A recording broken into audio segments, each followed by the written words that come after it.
My name is Pavel Antonov, and I am the founder and executive editor of BlueLink, a civil society information and support network based in Bulgaria. I said it's based in Bulgaria, but we work regionally across different countries from Central and Eastern Europe, also neighboring countries, Turkey, Russia, and we even engage globally with supporting the Global South with the Association for Progressive Communications. And the purpose of our work is very related to the internet. Traditionally and historically, when we started over 20 years ago, the internet was seen as a great opportunity for civil society. And it still remains one, and we are hearing from fellow civil society, human rights advocates and environmental groups who are in difficult conditions that for them it's really important to use the internet. But at the moment we also feel that the social networking has shifted the terrain, the ground for human interaction, and that affects negatively civil society but also democracy.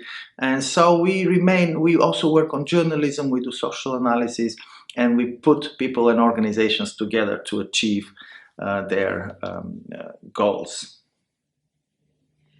Well, at the moment we work in several main directions. The important new and very exciting one is we want to empower the use of available technology such as mobile telephones and all these gadgets which everyone has in their pockets by activists and civil society defenders to produce content with quality and ethical and professional requirements met, which make it comparable to journalism. So we want to see good quality, responsible journalism done in an easy way by responsible people who are interested in the work of civil society.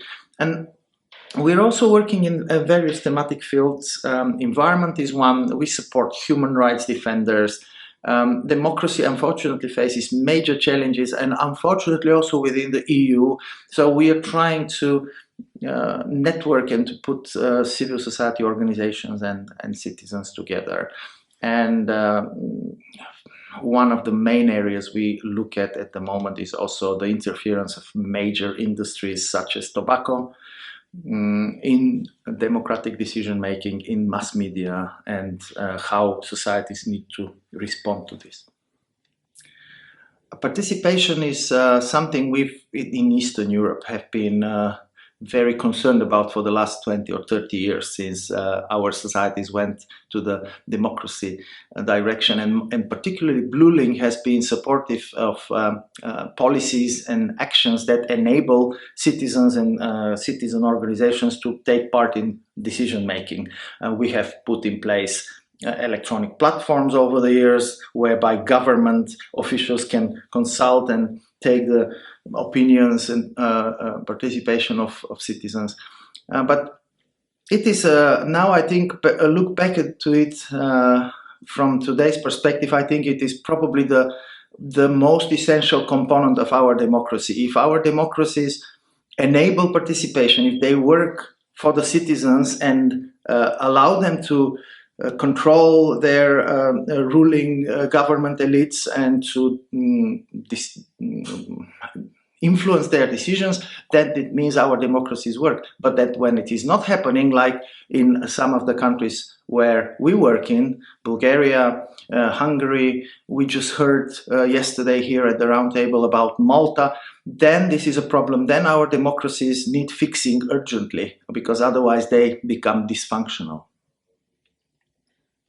My honest wish for my organization is that it would stop being necessary, because we created ourselves 22 years ago with the mission to support the use of digital technology for environment protection, for democracy, and for common European values. And if there is no more need for us to help protect nature from greedy investors and polluting industries, if we do not need to help any of the human rights defenders and environment defenders because they work in perfect peace and no one disturbs them. If society has achieved these European core values, which are in the base of the European project, of the European Union, then we don't need to exist. And I will be absolutely happy to do this and move to writing poetry.